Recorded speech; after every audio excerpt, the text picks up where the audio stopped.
E aí, turma! Sejam todos muito bem-vindos ao Espiritualmente Podcast, o podcast mais espiritual da internet. Hoje eu tô com uma convidada especial aqui, que daqui a pouco eu vou apresentar para vocês, onde a gente vai aprender coisas curiosíssimas sobre o hebraico. A gente vai se aprofundar nas escrituras, na forma como ela foi escrita, nas suas traduções. Muita coisa nova, muito aprendizado a gente vai ter aqui hoje e a gente já vai falar sobre isso. Agora, antes, eu quero que você que ainda não está inscrito, vem aqui embaixo, aperta esse botãozinho vermelho e se inscreva. Vai aparecer do ladinho um sininho onde você clica nele e você vai ser notificado para todo novo episódio que for ao ar aqui no Espiritualmente Podcast. Então, já aperta aqui o botãozinho vermelho, já aperta o sininho para você ser notificado em primeira mão para todo novo episódio aqui. Eu quero falar também sobre a nossa marca missionária.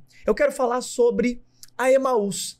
A Emaús, que ela é mais do que apenas uma marca de roupa, mas ela é também uma marca missionária, aonde quando você adquire uma camiseta da Emaús, você leva a mensagem do Reino de Deus através de mais de 300 estampas diferentes, em todo tipo de marca, cor, desenho. O pessoal da Emaús, eles são muito inspirados por Deus na produção de todas as suas roupas. E além de tudo, você que adquire uma camiseta da Emaús, 30% de toda a renda é encaminhada para missionários no Brasil e no mundo. Então, essa é uma das missões da Emaús, que é, além de pregar a mensagem do Reino de Deus, é também ajudar aos missionários que façam esse trabalho no campo missionário.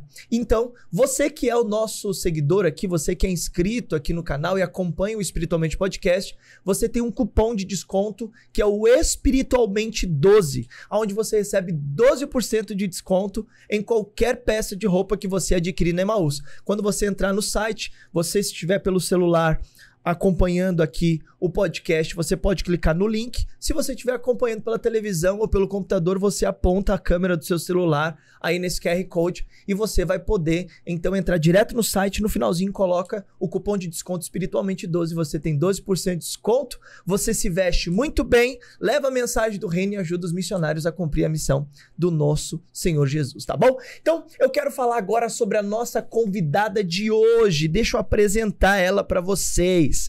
O nome dela é Sara Maia, é cristã, casada, professora de hebraico, natural de São Paulo. Aos 11 anos, ela mudou-se com a sua família para Israel. É formada em administração pela Universidade de Hertfordshire e a IST em Atenas e concluiu o curso de Arqueologia Bíblica pela Universidade de Jerusalém. Hoje tem o seu projeto Cultura Israel, onde, através de livros e redes sociais, divulga curiosidades sobre a cultura israelense e o hebraico. Me pegou no inglês, né? Eu sempre me pego no inglês. Seja muito bem-vinda, Sara. É um prazer ter você aqui. Muito obrigada. Muito Shalom. obrigado. Shalom. Muito obrigado por aceitar o nosso convite. Hoje eu vou ficar aqui passando vergonha aqui com um monte de coisa que a gente vai aprender. Mas é muito bom ter você aqui. Obrigado por aceitar o nosso convite. Tenho certeza que a gente vai aprender muito. O pessoal aí tá doido para te conhecer. Shalom, pessoal. Eu agradeço aqui ao podcast por esse convite. Através do hebraico, eu quero compartilhar com as pessoas coisas espirituais. Você sabe que às vezes no hebraico nós conhecemos uma história bíblica, algo simples. A história de Adão e Eva. Só que quando nós vamos para o hebraico, nós conseguimos mergulhar mais, aprender algo diferente, uma palavrinha que no hebraico tem mais significado. Então, eu estou disposta aí a compartilhar. Eu fui para Israel pequena, uma cristã morando entre judeus, então muita experiência também. Olha aí, então tem muita coisa boa. Ela deu uma pincelada para mim, a gente conversou um pouquinho, ela deu uma pincelada para mim, um pouquinho da história dela, e eu já fiquei com vontade de querer saber mais. Eu falei, segura, guarda, porque a gente precisa compartilhar isso com toda a turma lá no podcast. Então, seja muito bem-vinda mais uma vez. Conta um pouquinho pra gente quem é a Sara, da onde ela veio, um pouco mais dessa história de que você é natural de São Paulo, mas foi para Israel aos 11 anos. Como foi tudo isso? Conta pra gente.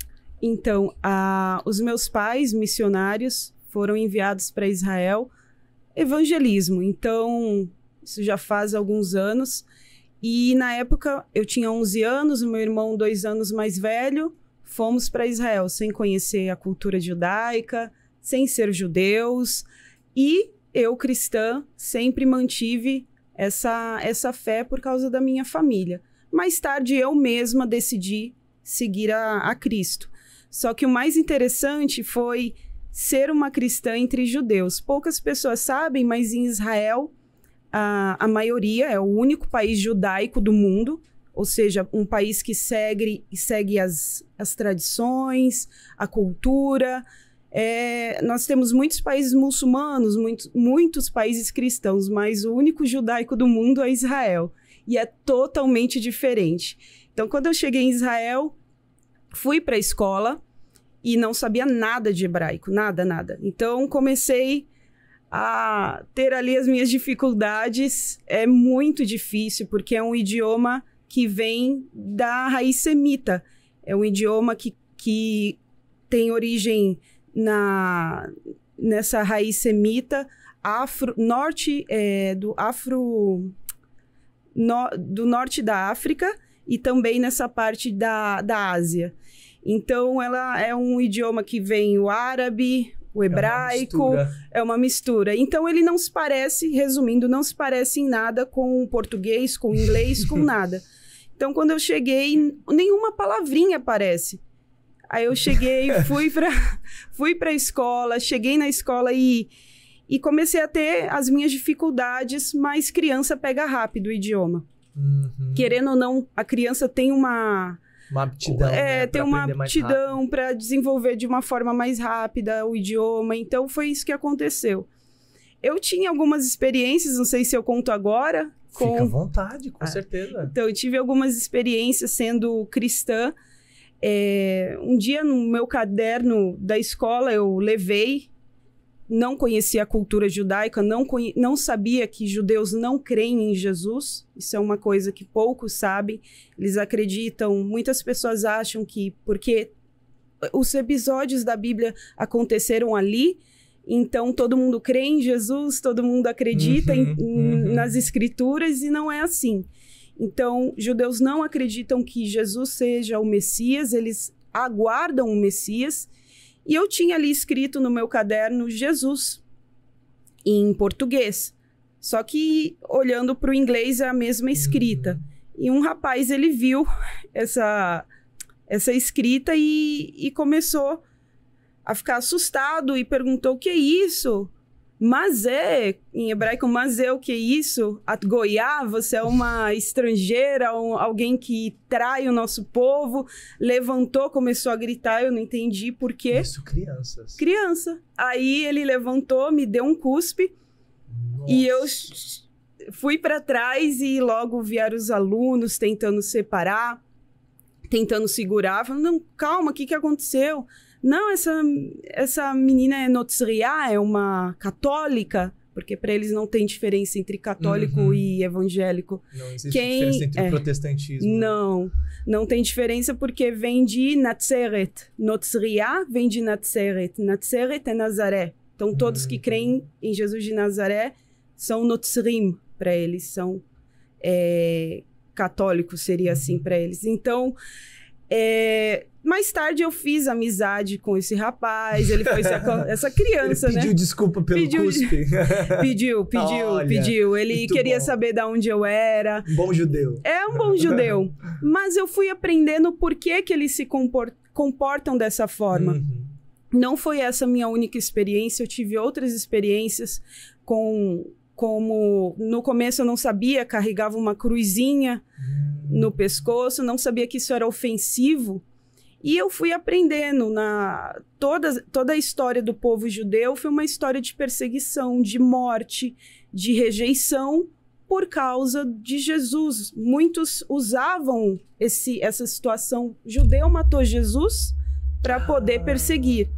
Então, as cruzadas, o nazismo, as mortes, as perseguições. Eu estive em um lugar na Espanha, Toledo, em que em um só dia, a história conta que 4.000 judeus foram mortos.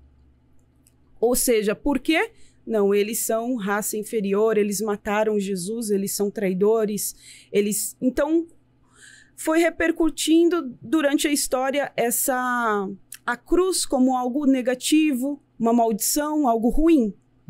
Algo muito ruim para eles. Então, quando você está no meio de um judeu e mostra ou tenta falar de Jesus, existe uma aversão, né? Não falando mal aqui, mas existe sim uma aversão, uma rejeição, ou até mesmo um nojo. Para que é que você está falando disso? Ou seja, é um tema que não é tocado, é um tabu. Eu tenho até um Novo Testamento ali em hebraico, depois eu posso te mostrar. Não se vende. Não se vende. Você encontra em algumas lojas muito específicas. É muito difícil de achar um Novo Testamento em Israel. Então, em Jerusalém, algumas lojas cristãs, católicas, estou falando Novo Testamento em hebraico, para o povo entender. Então, é um livro raro de se encontrar. Eles nem fazem muita questão que tenha. Né? Não, porque o que se conta? Que é um livro antissemita, que é um livro que divulga mentiras sobre o povo judeu, que traz a perseguição. O filme, por exemplo, A Paixão de Cristo, não foi exibido em Israel. Ele foi tido como um filme antissemita. E então, a história de Jesus, cada um conhece de uma forma em Israel. Ah, ouvi falar que ele foi judeu. Ah, não, ele foi romano. Ah, então, muitos não conhecem. Quando eu levei um Novo Testamento para uma amiga minha que queria, para a escola, ela pegou rapidamente e escondeu na mochila. Você pequenininha lá já... Eu sempre gostei de falar de Jesus, graças a Deus. Sempre gostei de falar das coisas de Deus. E ela foi e escondeu na mochila rapidinho. E eu não conto isso criticando a crença, a maneira que o judeu vê as coisas. Mas é uma experiência pessoal. Sim. E falar que judeu gosta de Jesus ou crê em Jesus é mentira. Existe um pequeno grupo que vem crescendo de judeus messiânicos, Yehudim Meshichim, que eles creem no Mashiach como Jesus. Eles acreditam que seja ele. Então, vem crescendo, só que não é uma realidade do país. Ou seja, é um país judaico e portanto, sofrimento. Um dia eu contei para uma guia que eu estive recentemente em Israel, contei para ela, falei, olha, aconteceu isso comigo na escola, e também a cruz, contei vários relatos assim. Ela disse, olha, Sara, eu tenho até hoje uma camiseta do meu pai, que talvez você entenda melhor agora, porque existe essa aversão à cruz. Eu tenho uma camiseta que meu pai usava, que essa camiseta tá com o sinal da cruz de queimado, ou seja, um sinal. Eles pegavam a cruz no ferro quente e marcavam as pessoas com roupa e tudo, ou seja, forçando, você vai ser católico, ou você vai ser cristão a partir de agora. Então essa foi a realidade de muitas famílias, mortos por causa de usando, né, religiões, ou usavam a maldade em nome de Jesus, né? De uma forma maldosa. Você está morrendo porque você perseguiu ou você matou os seus antepassados. Então, eles carregam essa rejeição. Não é algo bom para a gente. E assim, então as pessoas não têm a informação no país. É uma realidade. Só quem busca no Google... vai procurar. Hoje com a internet, a possibilidade das pessoas terem mais informação, né? Não está tão restrito. E você, então, teve essa experiência, né? De ser ainda apenas uma criança, de proferir a fé cristã, aí você chega nesse ambiente onde você encontra pessoas falando uma língua diferente, com uma cultura diferente, sim, com comportamentos diferentes, e ainda já pequenininha já tem essa experiência de ter essa rejeição, né? Como que você foi lidando com o passar do tempo, né? Quando você foi se tornando mais madura e você foi compreendendo, porque é difícil uma criança, né, conseguir entender com tanta profundidade essa questão da religião, né? E dessas diferenças de... mas por que eu tô... Porque se a gente for parar pra pensar, você já estava sofrendo Sim. uma certa perseguição ainda pequenininha. Sim. Né? Como que você foi administrando isso ao longo do tempo? Seus pais te ajudaram? As pessoas que você foi conhecendo lá foram te ajudando? Quais foram as pessoas e como foi surgindo assim, esses novos episódios? Eu acredito que entender é, primeiramente, um caminho, é uma chave. Você tem que entender a cultura. Você tem que entender o porquê das coisas. E teve uma outra situação que eu fui comer um lanche, levei o lanche para a escola, eu não sabia das regras de alimentação judaica, né? Que é a kashrut, que é o alimento kasher, ou em inglês eles falam kosher, que não se mistura carne com leite, não se come camarões, não se come porco. Então tem uma série de regrinhas. E eu e o que levei... que você levou? Levou um porco pra dentro da escola. Mentira, não. Eu ia falar, levei bacon. Não, não levei. Até porque era difícil, era bem difícil achar bacon lá, né? em Israel. Ia ter que ser... Era igual contrabando. Contrabando. Eu vou achar um bacon. Não. Eu levei o presunto e o queijo no pão. Algo simples. Aqui, tranquilo. Tranquilo. Né? Em Israel não se come o presunto e o queijo juntos. Então não se come nada que misture a carne e o leite. Estrogonofe de carne, estrogonofe de frango. A pizza que tenha presunto e queijo, calabresa, nem se fala. Hambúrguer de carne com queijo, aquele cheeseburger, não. Então, levei... E alguém viu, sempre alguém vendo, né, as coisas. Né? Aí começaram, Irsa, credo, mas que isso? O que ela tá comendo? Maiochelet?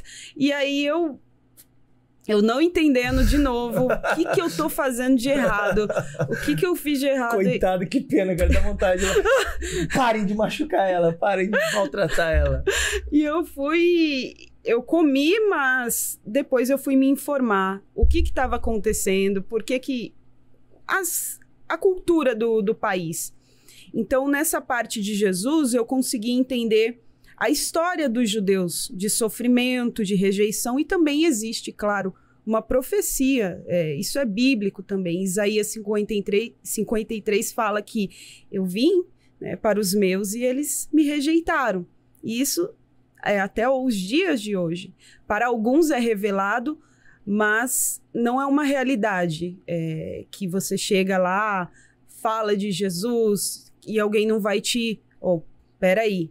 Apesar de Israel ser um país judaico-democrático, eu não sei como funciona judaico e democrático junto, mas eles dizem que são judaicos e democráticos. É por causa da quantidade de turistas, de pessoas, foi por isso que ele foi se adaptando, será desse jeito? Sim, Israel ele busca manter as suas tradições, tá? Eu não falo isso em tom de crítica, mas eu estou aqui compartilhando que alguém possa entender de uma forma errada. Mas eu estou compartilhando a minha experiência. E quem é cristão em Israel pode também compartilhar da mesma forma, entender.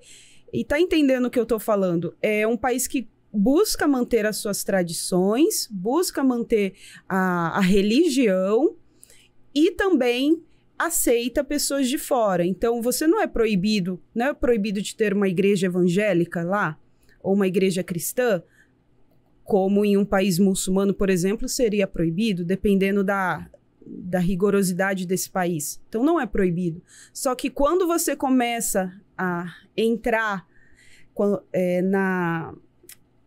na realidade das pessoas, junto com os judeus, e comentar, falar de Jesus... já se fecha a cara, já se tem uma distância, e não é um assunto bem aceito porque traz à memória coisas ruins, morte, perseguição em nome de Jesus. Eles eram forçados a se converter, ou você se converte ou você é morto. Isso aconteceu muito na Inquisição, na Espanha, em vários países da Europa, onde comunidades de judeus eram invadidas pelas autoridades e ali, na hora, olha, seus bens vão ser confiscados ou você se converte, você vai ser morto ou você se converte agora, assim, obrigatório. Então, realmente, Jesus não é uma coisa que, infelizmente, não é uma coisa que se tem bem vista. Quando você vai como um turista, visitando os lugares santos, você não percebe.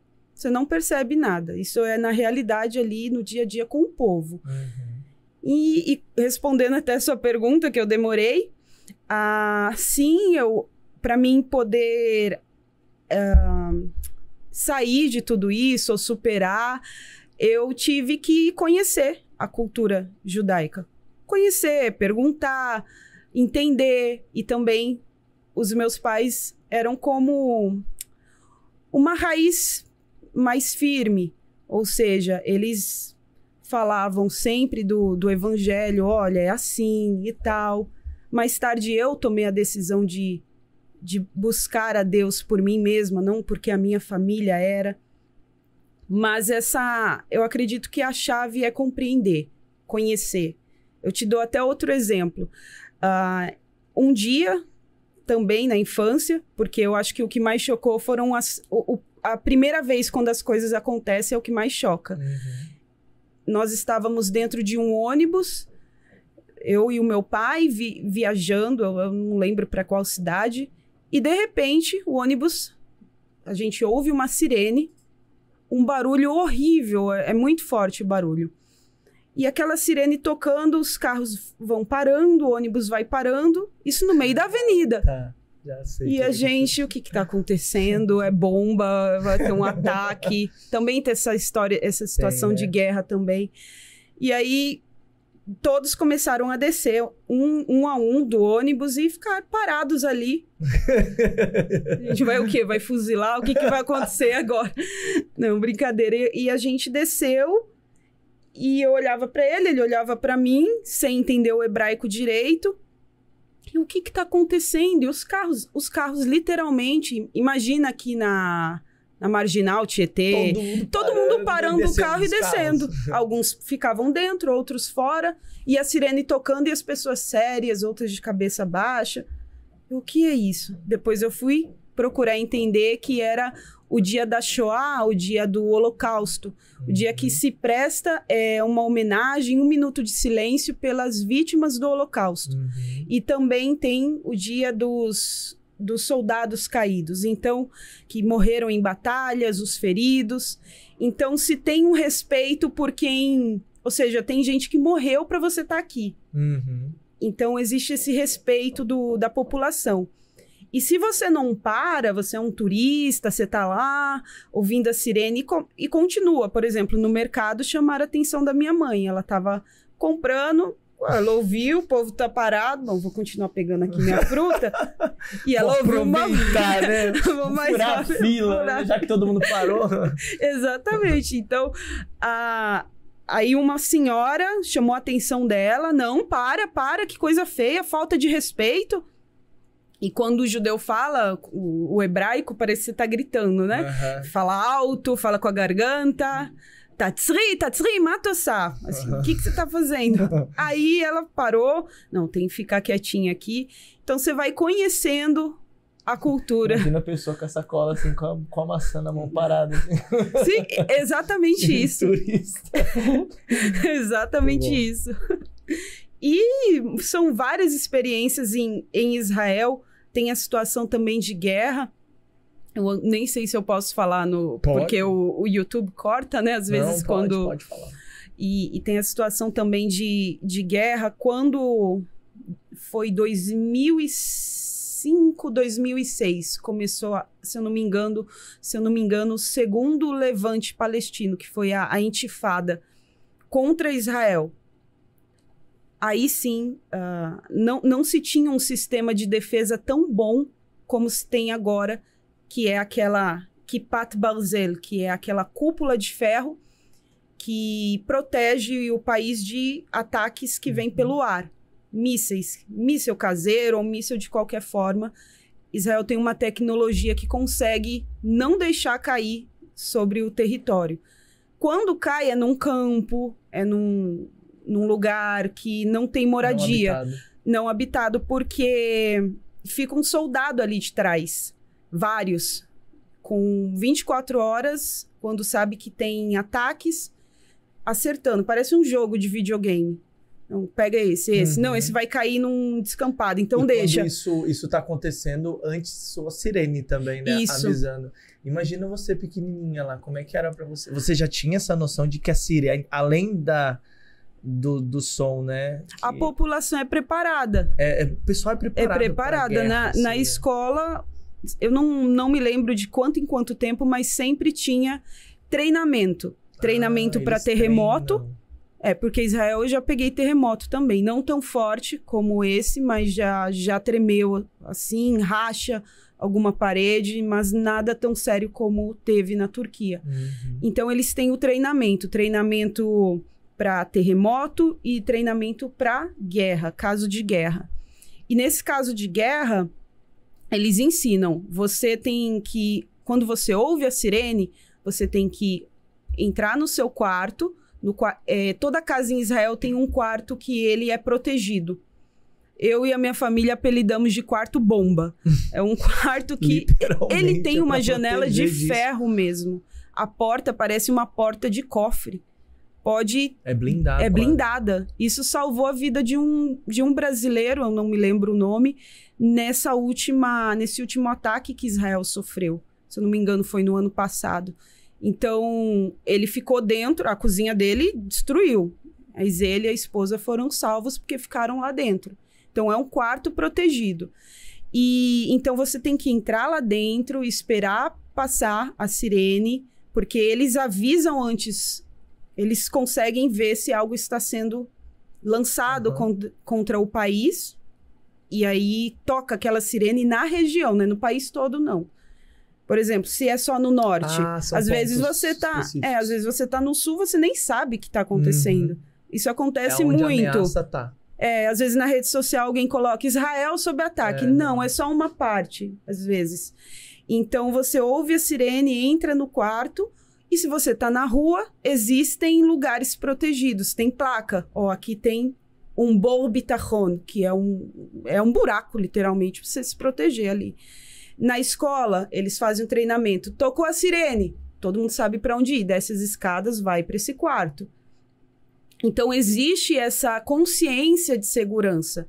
Por exemplo, se você deixa até um livro como esse, uma bolsa, uma mochila, sem aviso, sem ninguém estar perto, você esquece. Aquilo já se torna uma ameaça. Aquilo é uma ameaça. A polícia... Bom, se for num restaurante, vão procurar saber de quem é. Se não achar a pessoa, eles vão evacuar aquele restaurante, vão chamar a polícia e vão até explodir. Eles explodem aquele artefato. Se você for para Jerusalém, esquecer seu celular no restaurante, ele vai explodir. Sim. Você vai ficar sem celular. Então, o índice de roubo, de furto, é quase inexistente. Porque quem quer pegar Ninguém quer pegar uma bolsa esquecida, celular esquecido. É a mentalidade. Você vê que a mentalidade é diferente. A pessoa vê uma bolsa ali, ela já fica assim, quantos minutos essa bolsa tá ali? A gente é isso? Ri, mas não deve ser engraçado lá. No Brasil, o cara vê a bolsa e fala, opa, deixaram pra mim. Rio de Janeiro, São Paulo... E é exatamente assim, a mentalidade de que existe um perigo eminente, tá vindo, alguma coisa pode acontecer. Então, por mais que a gente fale tudo isso, é um país muito seguro. Sim, muito seguro. Ele é muito vigiado. Muito vigiado, Muito vigiado. Então, você não vê nas notícias aqueles casos... Fulano esfaqueou fulano por... Cidade alerta. Não vê. O que você vê realmente às vezes, quando... É o extremo, né? É o extremo, que é o terrorismo. Um jovem, 2 semanas atrás, já 2 ou 3 jovens, 14, 13 anos, que tentaram e alguns conseguiram matar. Eles saem com uma faca, eu vou matar judeu e vou morrer pela minha causa. E conseguem. Então, é isso que sai no noticiário.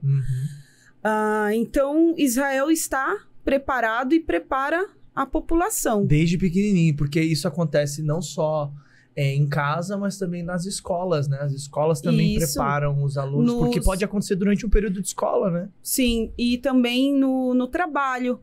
A pessoa que está trabalhando, ela também passa por um treinamento. O que você faz se acontecer um terremoto? O que você deve fazer se tocar a sirene? Hoje em dia, quando eu era pequena, não tinha o aplicativo no celular, mas hoje em dia tem um aplicativo que ele mesmo soa. O celular soa, a rádio soa, a televisão soa. Então, você ouve esse barulho. Na época que se eu não me engano, foi 2002 que começou... eu estava recém-chegada, 2002 por aí, começou uma ameaça de armamento químico. Ou seja, eles iriam, de alguma forma, jogar algo químico, um gás, um vapor pelo ar, não sei como. Eu sei que isso era noticiado, a gente tinha acabado de chegar, meu Deus, o que é isso? Eles estavam também com os terroristas, tinha acabado de acontecer em 2001 também, aquela situação das Torres Gêmeas. Foi, Então 2001. Aí depois, em 2002, era uma série de atentados contra Israel, porque os Estados Unidos sempre apoiou Israel. E eu me lembro que nós íamos... Eu tenho até fotos, depois posso mostrar. Íamos para a escola com uma caixinha assim, de papelão e dentro tinha uma máscara de gás. E eles ensinavam na escola, ensinavam na televisão, no rádio, como colocar essa máscara caso soasse a sirene para você não morrer intoxicado. Porque essa era a ameaça que eles tinham recebido. Vai ser bombas de gás, e vai ser algo que vai te sufocar. Então, começaram a distribuir máscaras para a população. Quem morou em Israel nos anos 2002, 2003, 2004, acho que foi em 2004 isso, se eu não me engano, por aí. Quem morou em Israel nessa época deve lembrar que você não saía de casa sem essa máscara, não com a máscara no rosto, mas com a máscara do seu lado. E todo mundo ia para cima e para baixo com essa máscara. Era tenso. Essa foi a única vez que eu fiquei com medo mesmo. Andando com uma máscara, junto com a mochila, a máscara. E foi tenso. Mas não aconteceu nada, graças a Deus. Não teve essa explosão. Não precisou usar. Mas toda hora era o treinamento. Como é que faz? Como é que bebe água com a máscara? Eles ensinavam como beber água com a máscara. Te ensinam a guardar mantimentos dentro do quarto bomba, né? O quarto protegido. Dentro das casas, ou seja, tem que ter água, tem que ter um rádio, tem que ter alimentos não perecíveis. Vai que você fica lá 3 dias, 4 dias. Então, eles são muito bem avisados, preparados, e isso, de alguma forma, torna o país assim, mais seguro, mais forte. E o que você acha que passar por tudo isso fez com que a Sara se tornasse, assim? O que fez você se tornar? Você tem alguma coisa que você percebe, assim, que é diferente em você durante tudo isso que você passou hoje? Como é que você se vê? Como é que você se enxerga? A gente pode olhar para Israel de 2 formas. De uma forma física, é um país forte, um país que se prepara. Ou a gente pode olhar também de uma forma espiritual. E conhecendo as escrituras, a Bíblia, eu fui aprendendo com esse povo, aprendendo com o país, aprendendo com coisas que a gente lê, casos isolados, versículos ali da Bíblia que falam bastante. Por exemplo, Israel voltou a ser nação em 1948, que eles voltaram a ser nação. Ou seja, é um país jovem, 70 e poucos anos.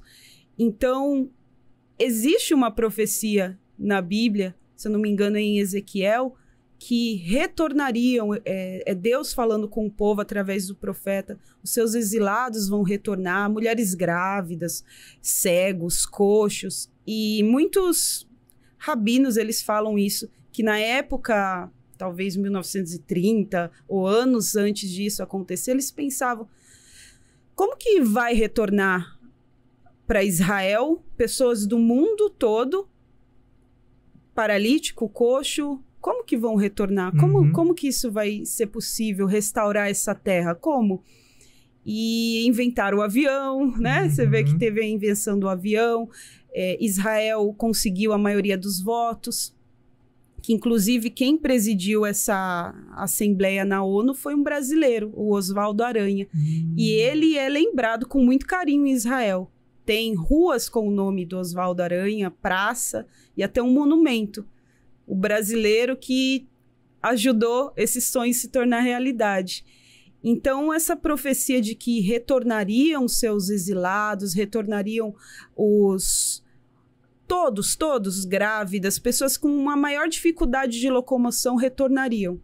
E hoje você vê essa profecia sendo cumprida. E eu, como pessoa, no fundo eu vejo que presente, que privilégio poder ter não só ido a Israel, mas eu morei lá, eu convivi, eu terminei os meus estudos em Israel, como diz no Brasil, é segundo grau, né? Segundo grau. Eu terminei da quarta série por aí até o último eu fiz. E fiz Bagrut, que chamam lá, que seria o Enem daqui. Então, eu conheci de perto, não somente os estudos, lá tinha aula de Bíblia, nas escolas tem aula de Bíblia. Então, às vezes eu tinha uma interpretação, porque eu tinha aquela fé dentro de mim, em Jesus. Isso aqui tá falando de Jesus. E eles não enxergavam. Não, Isaías estava falando de si mesmo. Não, isso aqui é outra coisa. Nossa. E eu ficava assim. Aí eu perguntava, né, pro meu pai, olha, isso aqui é algo interessante. Isso aqui tá falando de Jesus. Davi falava de Jesus.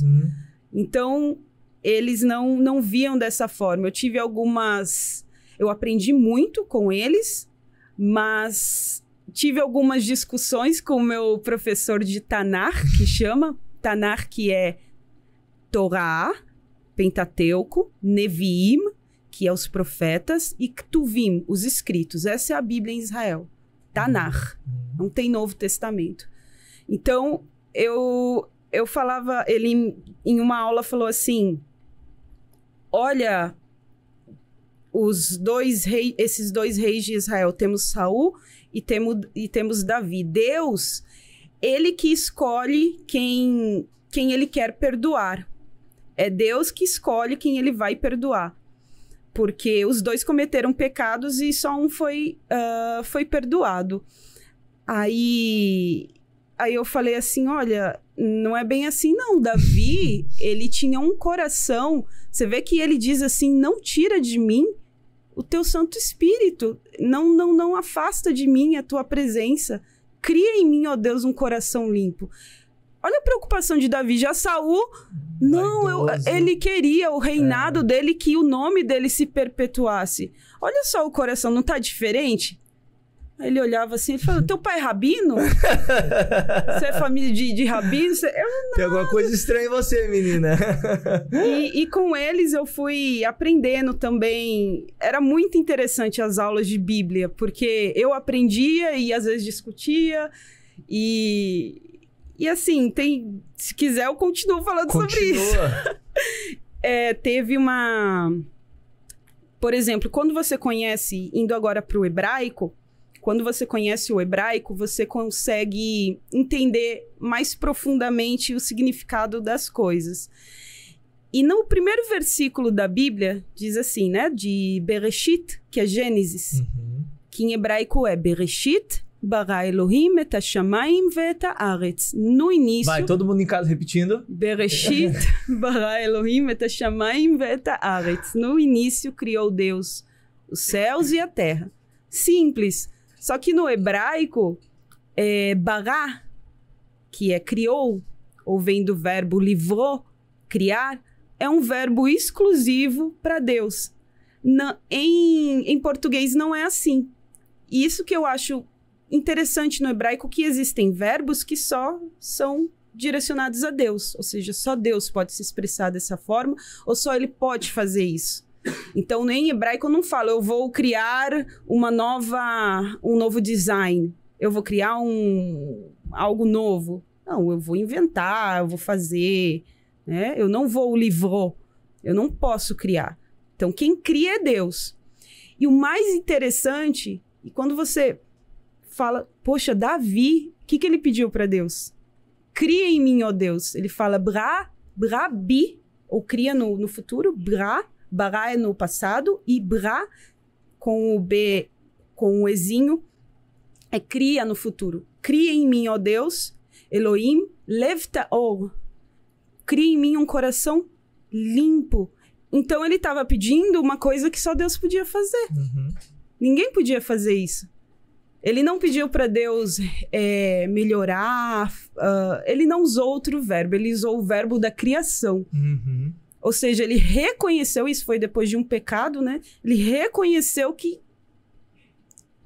se Deus não criasse um coração novo nele, nada do que ele fizesse, nenhuma oração, não adiantaria nada. E isso fala muito, ajuda a gente a interpretar melhor a Bíblia, porque criar é um verbo específico para Deus, e o que Davi pede é realmente que Deus crie um coração dentro dele, um coração que seja puro.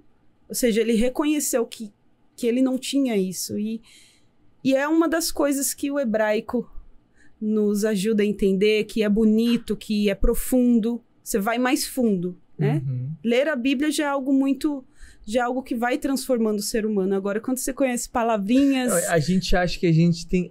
Não, olha, a gente precisa ler a Bíblia, né? A gente tem aquela coisa que a gente vai aprendendo e ouvindo as pessoas. Você precisa ler a Bíblia, você precisa ler a Bíblia para conhecer a Deus. Você precisa ler a Bíblia, você precisa aprender hebraico. É só... Pra se aprofundar ainda mais. É só um detalhezinho, mas... Detalhezinho. Como é que você entendeu que você iria ensinar as pessoas sobre isso? Quando foi que você descobriu o seu propósito? Foi lá em Israel? Não. Foi aqui no Brasil? E como foi esse processo, né? Porque a partir de agora você tem uma missão aí de Deus, né? De levar as pessoas a compreender as escrituras de uma forma mais profunda, através do hebraico. Como que foi esse processo? Então, durante a pandemia, foram dois anos, né, de pandemia. Meu esposo sempre falava, Sara, você tem que compartilhar o que você sabe. Porque esses detalhezinhos eu só compartilhava com ele, com pessoas próximas. Já dei aula de hebraico, sim, para pequenos grupos, pessoas conhecidas, amigos. Mas nunca parei para divulgar e falar, olha só como é grandioso isso, olha só como isso é forte.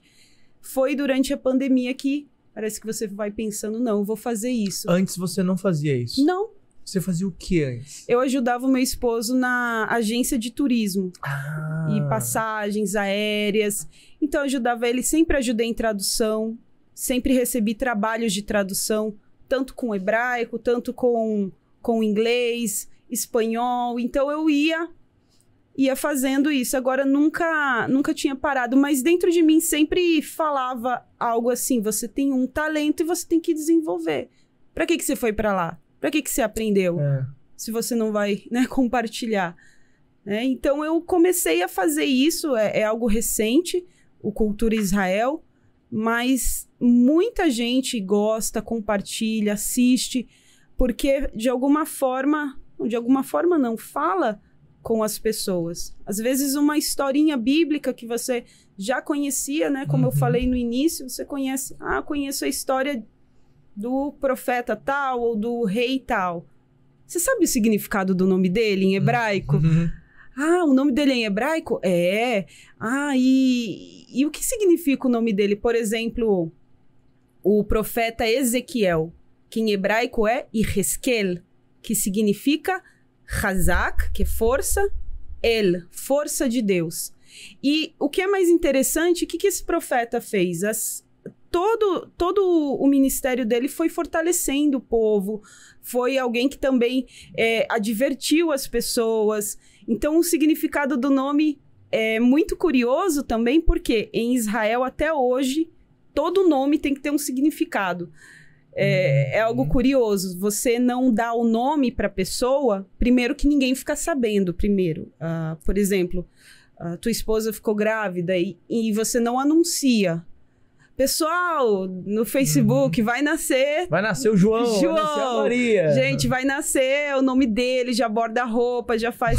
Você pode fazer em Israel no oculto ali, mas eles não revelam. Não revelam. É como a história de Jesus, é o 8º dia que diante da comunidade se revela. Então é o 8º dia. Quando a Bíblia fala aqueles versículos, às vezes a gente não entende. E ao 8º dia deram-lhe o nome de Yeshua, de Jesus. Por que é o 8º dia? Isso tudo tem uma cultura por detrás. E o que significa Jesus? Salvação. Deus salva. Então tem... E deram-lhe, como, por exemplo, o anjo também falou para Maria, ele vai se chamar Yeshua, ele vai se chamar Jesus, porque salvará o povo dos seus pecados. Aí a gente, o que tem a ver Jesus com salvar dos pecados? Mas em hebraico tem a ver. Então, todo nome até hoje tem um significado, uma missão, um propósito, ou até algo curioso na hora do nascimento, como Jacó, como Esaú. Ela deu o nome de Jacó porque ele segurou no calcanhar. Deu o nome de Esaú de Jacó aqui, depois porque eu vou achar ela aqui. Era cabeludo. Então tem significados no hebraico. Tem uma pergunta aqui acerca do nome Jacó, se é enganador ou não é enganador. Fala pra gente aí. Então, Jacó não significa enganador. Olha aí, de forma alguma significa os pregadores agora pira. Sempre preguei que ele era um enganador.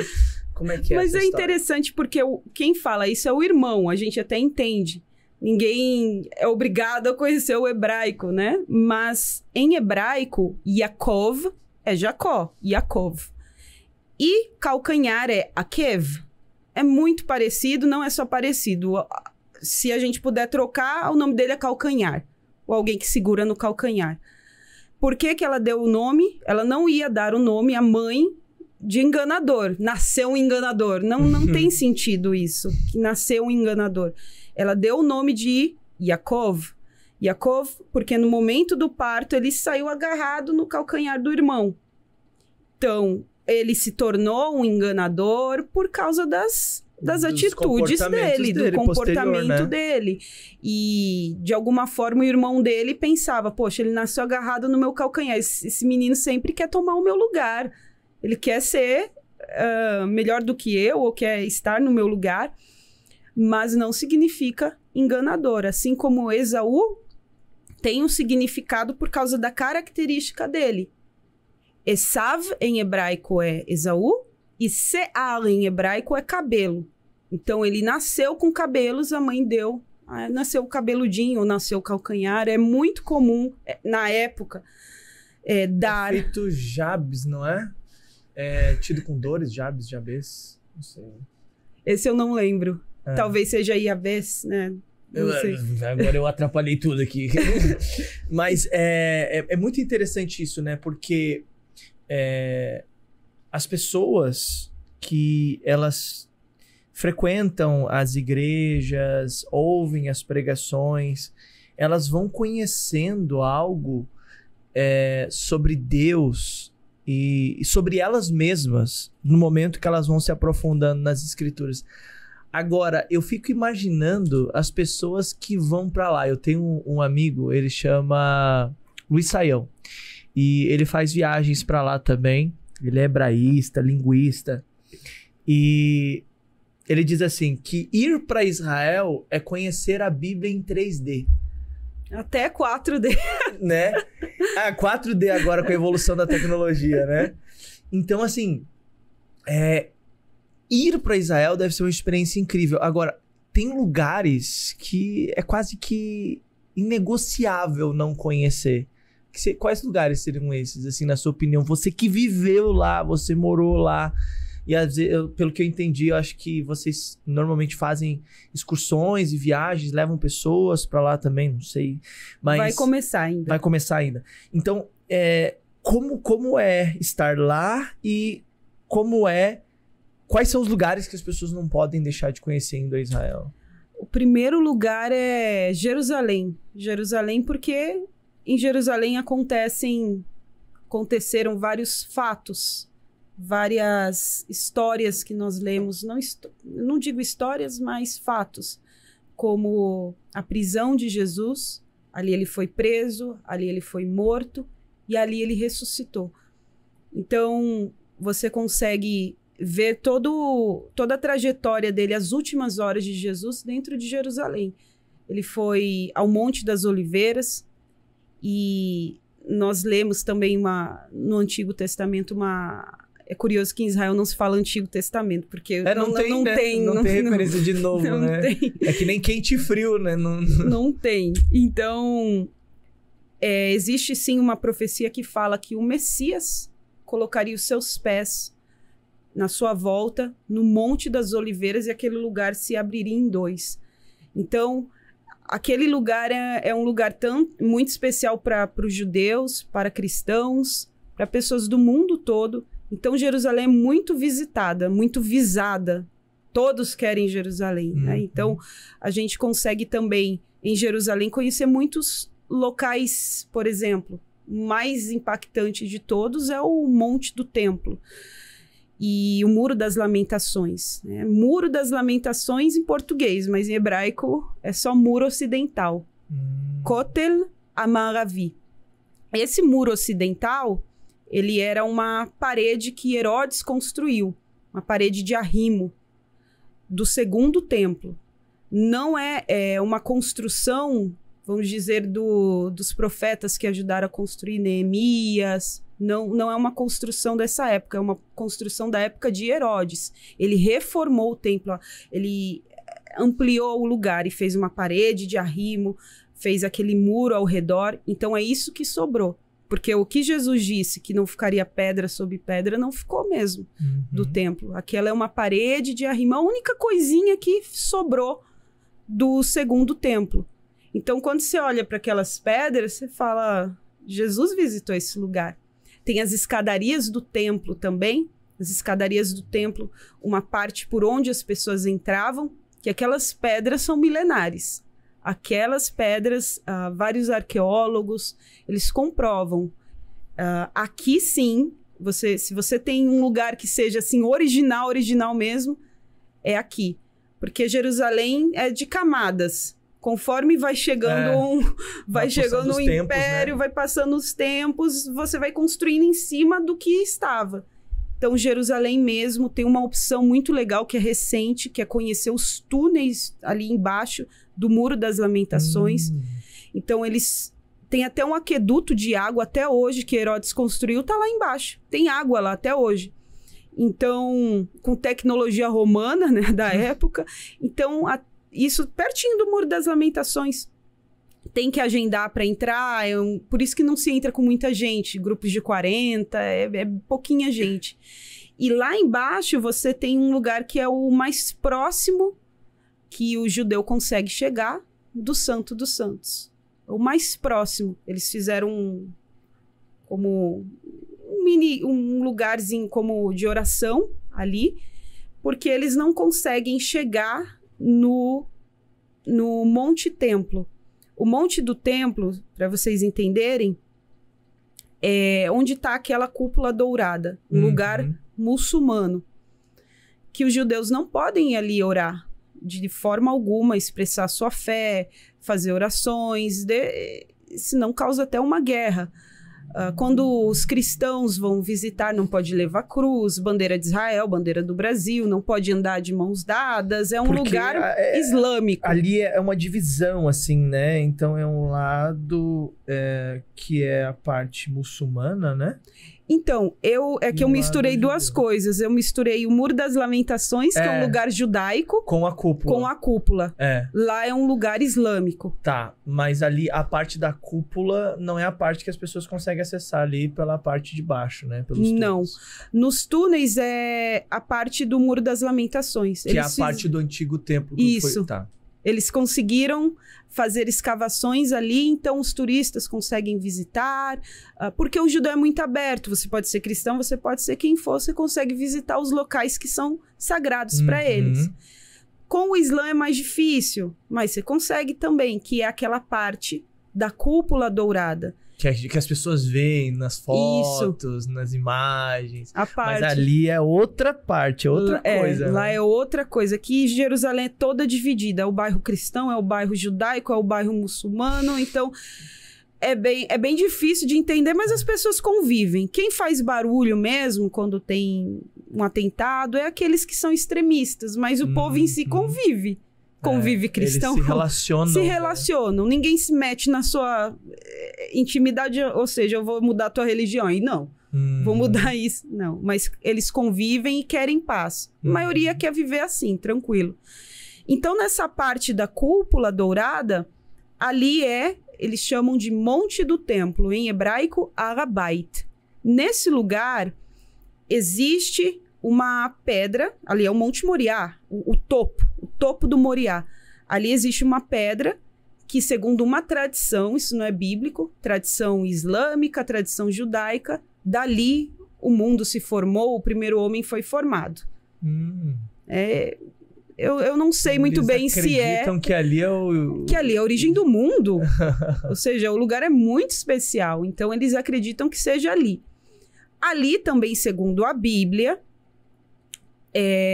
Abraão levou Isaac para ser sacrificado. Então, um lugar muito, muito significativo, forte para cristãos, judeus. Para o muçulmano, aquele lugar também, Abraão levou não Isaac, mas Ismael. Então, aí já ali começa toda a história. Então, cada um defende que Abraão levou algum filho para ser sacrificado. Já também para o Islã, eu não sou especialista no Islã, mas acreditam que ali o profeta Muhammad, ele teve um sonho, ele foi levado aos céus, então ali ele teve uma visão noturna, uma visão dos céus. Então aquele lugar também é sagrado para o Islã, é o terceiro lugar mais sagrado para muçulmanos. Então, quando você chega lá, eu fiquei muitos anos em Israel sem visitar ali, de verdade. Por causa das tensões, por causa da polícia, que quem fica ali, a polícia que fica ali é jordaniana. E do lado de fora, a polícia israelense. É muito confuso e perigoso, às vezes. Então eu falei, depois de adulta, eu falei, não, eu vou lá. Entrei, você passa por cima do Muro das Lamentações, tem uma escada assim, meio feita de madeira, você passa para ir lá pro monte. Porque o Muro das Lamentações está aqui, a cúpula tá atrás dele. Atrás. Aí você passa... Ou na frente, depende da visão, né? Depende se você é muçulmano ou judeu. Depende da visão. Você passa, quando você chega ali, já tem uma segurança para ver se você não... A guia, ela explica, você não pode ir desacompanhado. Ela explica, olha, gente, aqui você não pode andar de mãos dadas se você é o casado, a foto não pode ser abraçado com beijo, nada de coisas religiosas, cruz, estrela de Davi, candelabro, nada, bandeira. Então, eles são bem rigorosos, os muçulmanos. Então, você chega lá, só olha para tirar foto e tal, não pode entrar no local. É uma mesquita para eles aquilo ou não? Aquilo eles fazem parece uma mesquita. As mesquitas estão ao redor, mas aquilo é como se fosse um lugar comemorativo para marcar o que aconteceu no local. E o que tem lá dentro? A rocha, a tal da rocha, que onde foi formado o mundo, o primeiro homem, e algumas então, e somente muçulmanos. Toda é para guardar a rocha. Tá bom. Aí tem uma escadaria lá dentro, mas somente muçulmanos podem entrar. Ali dentro somente. Os visitantes não conseguem entrar. Você só passeia na esplanada. Eles chamam esplanadas das mesquitas. Tem uma mesquita aqui, outra ali. E eu fiz a besteira eu falei, vamos fazer um vídeo aqui. Ai, meu Deus. Vou fazer um vídeo e vou falar do que é esse lugar, porque esse lugar é importante na Bíblia. E eu bem Sacou tensa. O celular. Bem tensa. A minha amiga estava me acompanhando, começou a gravar. Eu falei, olha, pessoal, esse lugar é o lugar que antigamente era chamado também de Eira de Araúna. Davi comprou essas terras. Meu Deus, pra que eu fui falar? Ou seja, Davi. Isso aqui é de Davi, viu? Isso é do povo judeu. Davi comprou. Mas você tava falando em hebraico. Não. Falei em português. Mas alguém sempre vai te entender. Se você falar chinês, alguém sempre vai te entender. E eles têm olhos em todos os lugares. Você acha que não... Você tá passeando, mas sempre alguém tá te observando. Você olha a rocha pisca, assim. Exatamente. As paredes, tudo, tem ouvidos. E eu fui e comecei a falar. Davi, ele comprou essas terras. Tá escrito que ele comprou. E aqui ele fez sacrifícios. Posteriormente, quem veio? Salomão construiu o templo. Ela tava afim de arrumar problema. Tava afim. Construiu porque eu falei, ninguém vai me entender aqui. E eu tava falando baixo. O templo de Salomão foi construído aqui e Jesus esteve nesse lugar. Uau, ou seja, pronto, ele caminhou por esse lugar. E o que mais que eu falei? Falei de Abraão, falei de Isaac. E aí, quando eu terminei, assim, o cara, desculpa, Aí ele falou assim, do you speak English? Você fala inglês? Não, português. Português. Aí ele, você tá errada. You are wrong. Você tá errada. Essa mesquita aí, ele falou que a mesquita tinha mais de 2.000 anos. Eu falei, sim.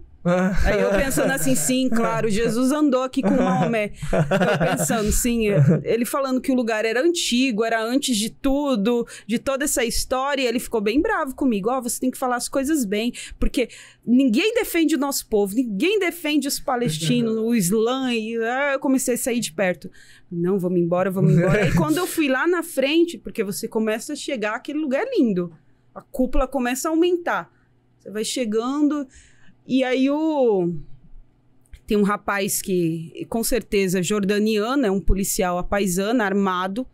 Aí ele... Deixa eu ver se o celular... Eita, perdeu. Aí eu falei, tá aqui e tal.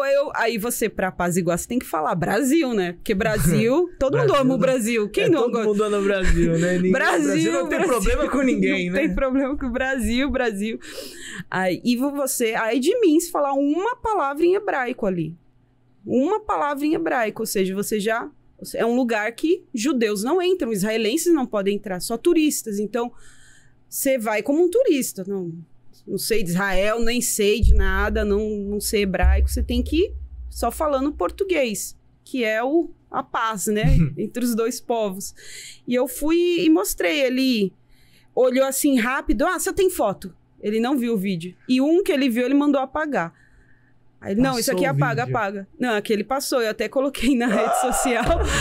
Deus deu livramento. E foi isso, mas é um lugar muito tenso. Hebron também é tenso. Porque Hebron é onde está enterrados os patriarcas. Abraão, Isaac, Jacó, tem Sara tá ali. Então você ali começa a ficar tenso também, porque é sagrado para eles, para os muçulmanos, e a polícia também ali, você vê polícia de Israel e polícia deles, jordaniana. Eu vou muito mais preparado para lá. Eu tô me sentindo muito mais preparado. Mas, a Galileia é tranquilo também, onde começou o ministério de Jesus, Cafarnaum, conhecer Nazaré. São lugares maravilhosos que tem que conhecer. Tem um roteiro que poucos fazem, mas eu acho muito legal fazer. Corazim, que também está no norte de Israel. Toda essa região da Galileia é cheia de cidades onde Jesus passou. O Monte das Bem-aventuranças. Basicamente, o pessoal, eles querem passar por onde Jesus passou, Sim. né? Quando eles vão para lá, né? Então, Sim. onde é que Jesus passou? Vamos passar também, Deserto da Judéia, né? Que já é para o sul. É que Israel é muito pequenininho. Em 7 horas você corta o país. 7 horas? 7 horas. Mas tem muito trânsito. Então demora. Então, do norte para Israel, do norte da Galileia para Jerusalém, você pode levar aí umas 2 horas. E você morou aonde especificamente? Tel Aviv, a paz. Que chique. Tel Aviv não é tão religioso. E Tel Aviv é o que o pessoal diz mesmo sobre lá, sobre... Tel Aviv é um lugar muito moderno para Israel. Então, Tel Aviv tem parada gay. Tel Aviv, muitos locais não se guarda Shabbat. Então, você vê restaurante, cafeteria aberto no Shabbat. E estão com um projeto de lei, olha só, um projeto de lei de ter ônibus no sábado, porque não existe, não pode. Então, Tel Aviv, ele é um lugar assim que tem mais turista, muito israelense, não tão religiosos, porque, assim, morar em uma cidade religiosa é complicada. Porque, por exemplo, Jerusalém, da sexta-feira é dia sagrado do Islã. Então, é aquela correria, pessoas indo de lá para cá, bairros que tudo fecha. Aí dá Shabat, dá sábado, sexta-feira à noite... Os judeus, o Shabat, tudo fechado, mas não acho uma farmácia aberta. Então, é bem complicado se adaptar a essa rigorosidade. É agradar dois senhores. É bem complicado morar em Jerusalém. E se a pessoa mora em Jerusalém, ela fica em algum bairro que ela tenha que se adaptar a essa rotina religiosa, porque... E os seus pais eram missionários lá, então eles tinham foco nas missões, era em Tel Aviv? Tel Aviv. Ou era lá dentro? Não, né? Ou era? Jerusalém também, porque assim, quando eles sabem que tem, por exemplo, um grupo de oração na casa, ou se reúne num lugar para fazer orações, para ler a Bíblia, o que acontece? As pessoas ficam sabendo, porque quem chamou a gente foi uma família primeiro. Nós somos judeus Cohen, família que é sacerdote, ou seja, de Arão, linhagem de Arão. E eles eram brasileiros do sul e foram para Israel, uma família grande. Poxa, não tem e tal, gostaria de que vocês viessem. Então tivemos todo um suporte para poder ir para Israel. E chegando lá, você vai vendo que se espalha. Você acha Nicodemos, né? Como aquele rabino escondido que foi até Jesus. Oh, Deus! Eles estão lá dentro e tem pessoas que querem saber, que perguntam, que tem essa sede. Porque se você for ver, assim, no fundo, Israel guarda muito a sua tradição. E muitas das vezes, coisas... espirituais é como se fosse uma só cultura. Perdeu o sentido. Então você vê pessoas muito vazias, muito tristes. Você encontra de tudo ali. Então, muita religiosidade, é muito empecilho. Né? O judaísmo ele te coloca muita limitação para chegar a Deus. Então você não pode chegar ali... Vou aqui agora, igual você fez, vou fazer uma oração. Peraí, cadê teu talit? Cadê teu kippah? Cadê? Então, você tem muitos rituais. Sim. Então, por exemplo, quando se jejua, as pessoas, elas vão... muitos vão para a praça, igual tem o Yom Kippur, que é o dia da expiação. Até hoje, em Israel, o país para. As pessoas vão para a praça, o fulano está jejuando e tal.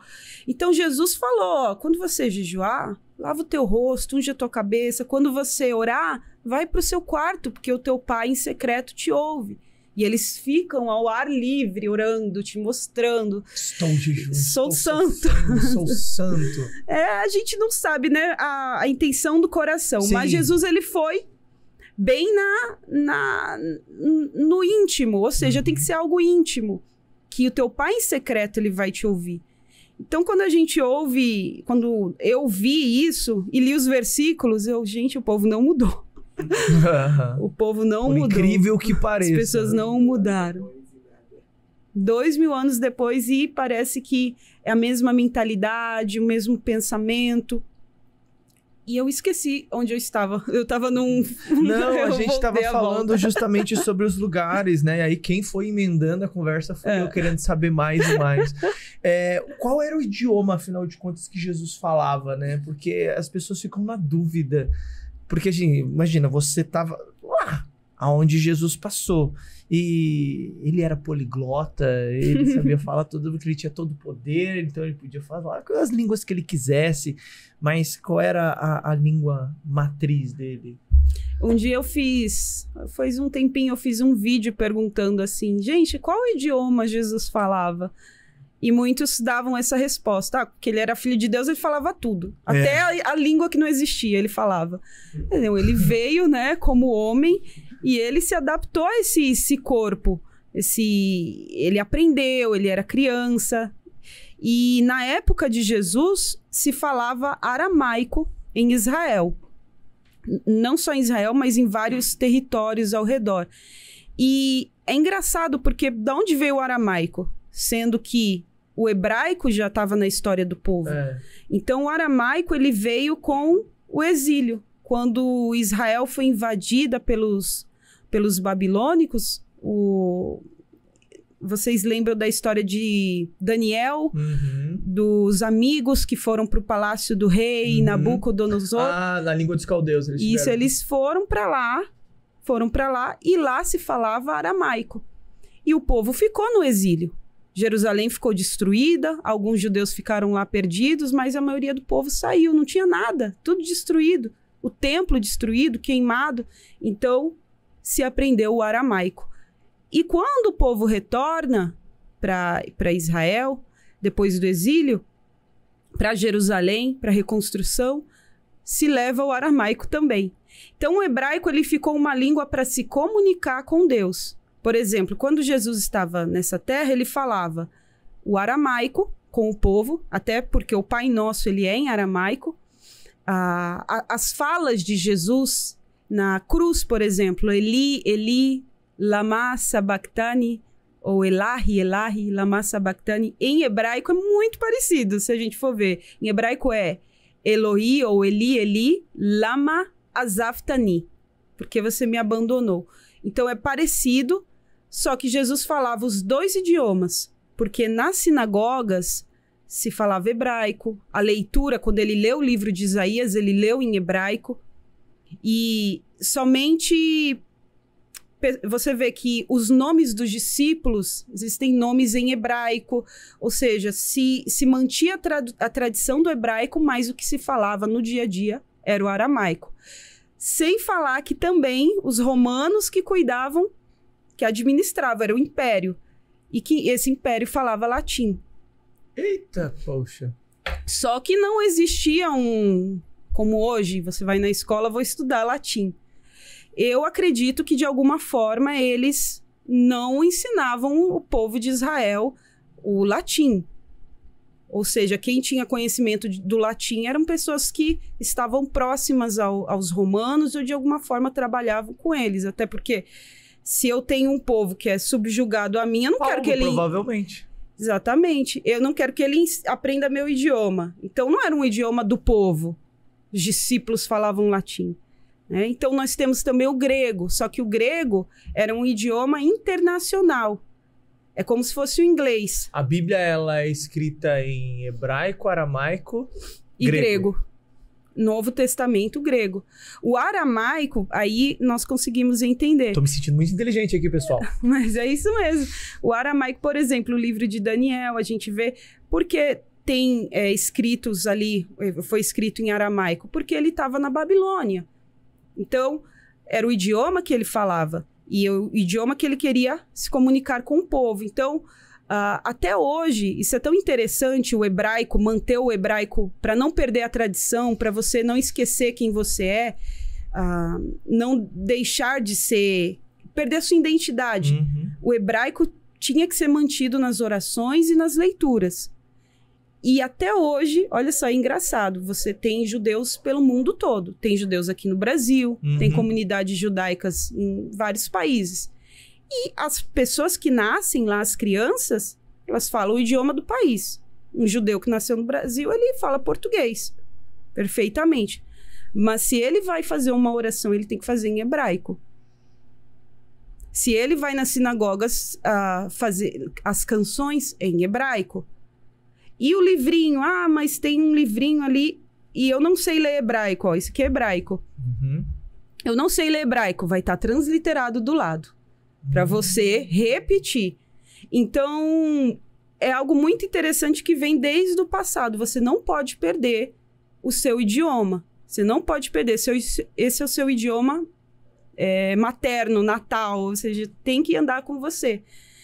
Onde que ele for. Não importa o país que ele more, o judeu, ele ora em hebraico. Então, e lê, né? O que a gente pode entender é que, assim como um bom judeu, as línguas que Jesus falava seria o hebraico e o aramaico. O aramaico. Acredito que ele tenha algum conhecimento de latim, porque como que ele... Não sei como ele se comunicou com os romanos. Algum conhecimento Bem ele provável. tinha. Mas hebraico e aramaico é seguro, porque leituras na sinagoga eram em hebraico. Então a resposta é... Quais línguas Jesus falava? As línguas que a Bíblia foi escrita, praticamente. Exatamente. Será que ele dominava o grego? Não existe uma evidência que ele dominava o grego. Não existe nada que se comprove. A gente tem escritos de Flávio Josefo. Flávio Josefo era um historiador da época e ele é dessa era de Jesus. E ele falava muito sobre os idiomas da época e disse que até ele, que era um homem culto, tinha dificuldade com o grego, né? Porque era um idioma que não era muito bem entendido pelos seus irmãos, pelos judeus. Então, isso é o único relato que se tem.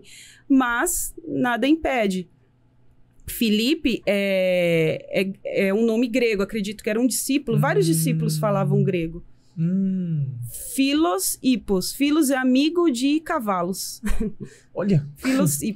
Filipe era grego. Com certeza, uma origem, porque o nome diz tudo. Então o nome diz tudo. Vai ligando as origens. Vai ligando. Mas isso das orações em hebraico, de manter o idioma na sua particularidade ali com Deus, é muito interessante. Quando eu vejo, por exemplo, Jesus ensinando as pessoas a orar o Pai Nosso, é algo muito interessante, porque ele ensina em aramaico. Porque o hebraico tinha que ser mantido para orações, para a tua comunhão com Deus no teu idioma materno, né? O idioma do teu povo. E Jesus vai e ensina uma oração em aramaico. E eu fico pensando assim, é como se Jesus mostrasse para as pessoas, dessa forma você consegue se expressar melhor. Porque em hebraico são palavras decoradas, você não tem uma fluência. Então, ele mostrou ao povo uma forma de uma comunhão, chamar Deus de Pai. Vê que muitas das vezes os religiosos queriam... Bem rigorosos. Ele tem a Deus como Pai, querendo julgá-lo por chamar Deus de Pai. E ele ensina, Avinu Sheba Shamayim, Pai nosso que estais nos céus. Chamar a Deus de Pai, ensina no idioma que as pessoas falavam, ou seja, se ele tivesse nos nossos dias, ele, vou ensinar vocês a uma oração em português, né, aqui nesse país. Então, é isso. Qual seria o nome de Jesus em hebraico? Isso aí é um tema polêmico. O nome de Jesus em hebraico é Yeshua. O que poucos sabem é que o nome de Jesus em hebraico é o mesmo que o nome de Josué. Josué é Yehoshua. Só tem... E Yeshua é uma abreviação de Yehoshua. Ambos dizem Deus salva. Então era um nome comum, um nome usado por pessoas na época. E, na verdade, tem uma abreviação ali. Em hebraico, às vezes quando a gente lê a história de Josué, a gente lê lá Yehoshua, aí de repente a gente vê uma abreviação. E Yeshua, filho de Nun, aí tem o mesmo nome de Jesus. Então é um nome que deriva de salvação e é como se o mesmo. Mas eles não usavam o nome isolado, assim, né? Como o de Jesus. Ou era como o de Jesus mesmo? Era usado comum entre eles? Como assim? No caso, era um nome que era semelhante de Josué. Isso. As pessoas, elas utilizavam o nome de Jesus? Sim. O nome de Josué era um nome utilizado pelas pessoas. Ou seja, é como se Hoje tem Davi. E onde é que tá a polêmica disso? Tem uma polêmica? É porque eu recebo muitas mensagens dizendo, não, o nome de Jesus foi algo que os romanos introduziram. O nome de... muitas pessoas acham que Jesus era uma invenção. Eu recebo muita mensagem, invenção romana. Eu, não. Jesus era judeu. Jesus, ele era judeu, cresceu como judeu, até o seu nome era um nome judaico. Mas se você pegar a escrita, depois eu posso te mostrar em hebraico. No livro de Josué, nós vemos ali ambos os nomes, a forma menor do nome de Josué, que é Yeshua, e a forma completa, Yehoshua. Então, é o mesmo nome. Assim como Tiago, por exemplo, em hebraico é Yaakov, é o mesmo nome de Jacó. É o mesmo nome, só que em português é diferente. Tiago, Jacó. Em hebraico, não. É o mesmo nome. Mas isso não muda nada, não. Então, não muda nada, porque tem até um... não lembro quem falou isso. Foi em uma peça teatral de Shakespeare, que ele fala assim, que você pode mudar o nome da rosa, mas você não muda o aroma dela. Uau! Você não muda. Bom, e Shakespeare? Isso aí. É verdade, não muda. Não muda a essência, né? a nossa fé, isso não muda. Mas sim, é um nome que deriva de salvação e Josué e Jesus é o mesmo nome. Tá bom. E Josué foi bem importante também, né? Na história. Eu sou em hebraico. Eu sou... Então, eu sou o que sou em hebraico. Então, quando Moisés, ele teve ali aquele encontro com Deus, viu a sarça, Snea Boera, a sarça ardente, que não se queimava. Um detalhe da sarça é que, se você for no deserto de Israel, naquela parte de... Qualquer parte que tenha deserto, que 60% do país é deserto, mas você nem percebe por causa da infraestrutura do local. Ela quebra. É um galho muito seco. E quando tem folha, tem muito... É muito fácil de quebrar, muito sensível. Se você quebra com a mão aquela planta. E Moisés, quando viu se queimar, ele ficou... Meu Deus, não, se eu quebro com a mão e o fogo não consome, como é que é isso? Então ele subiu e lá ele pergunta para Deus, como é que o Senhor quer me mandar para os filhos de Israel? E quem é o Senhor? Qual é o seu nome? O que eu vou falar para eles? E Deus mostrando o que ele iria fazer, quem ele seria, o que ia acontecer. E ele pergunta aquilo, eu quero saber seu nome, o seu nome. E Deus responde em hebraico, Ani ye asher ye. Eu serei o que eu serei. Né? Então, é muito interessante porque o que ele responde é no futuro. Né? Eu serei com você, eu me manifestarei, eu farei isso. Até porque o verbo em si, no tempo presente em hebraico, ele não existe. Né? Seria até uma incógnita, seria o próprio nome de Deus, as 4 letras. Seria o nome dele. Mas ele falou, eu sou o que sou.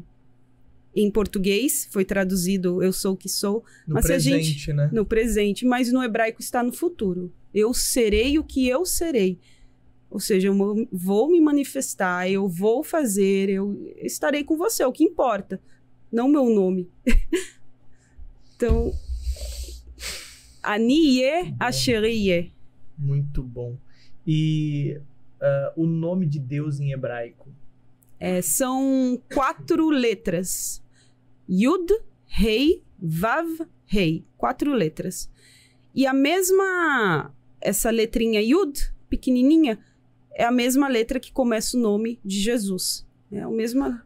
que interessante. É a mesma letra. É a menor letra do alfabeto hebraico. E a mesma letra que começa o nome de Deus, começa o nome de Jesus. Sobre isso, vou falar aqui. Fale. Sobre isso, a primeira experiência que eu tive com o nome de Deus foi quando eu abri a Bíblia em hebraico na aula de hebraico, nas minhas aulas de hebraico na escola. Lá. De hebraico não, de Bíblia, de Tanakh, aula de Tanakh. Isso, na escola. A gente tem, quando entra no high school, você já é maiorzinho, são vários anos de aula de Bíblia. E a gente tinha que ler, aí eu li e disse... Aí tava aquelas 4 letras sem vogal.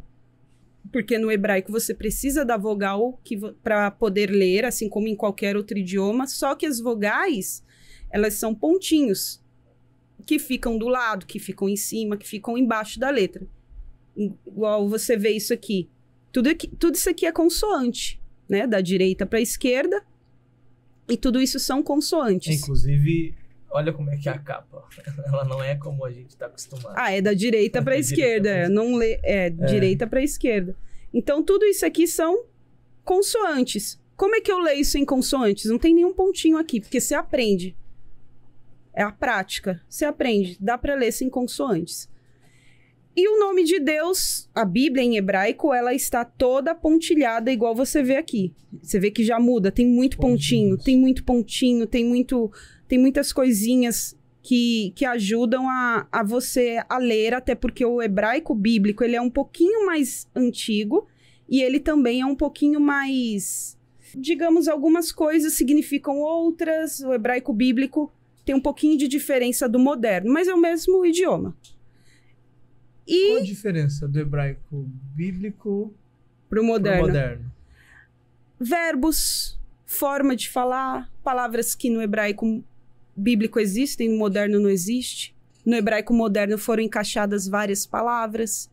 Por exemplo, quando antes do povo voltar a ser nação, Israel voltar a ser nação, tem uma figura muito importante, o Eliezer Ben Yehuda, que ele é o pai do hebraico moderno. Ele olhou isso aqui, a Bíblia, esse é o idioma dos nossos antepassados. A gente só usa para orar, para fazer orações e ler a Bíblia.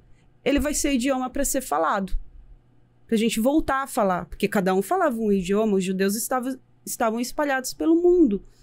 Ele, não, a gente vai fazer isso acontecer.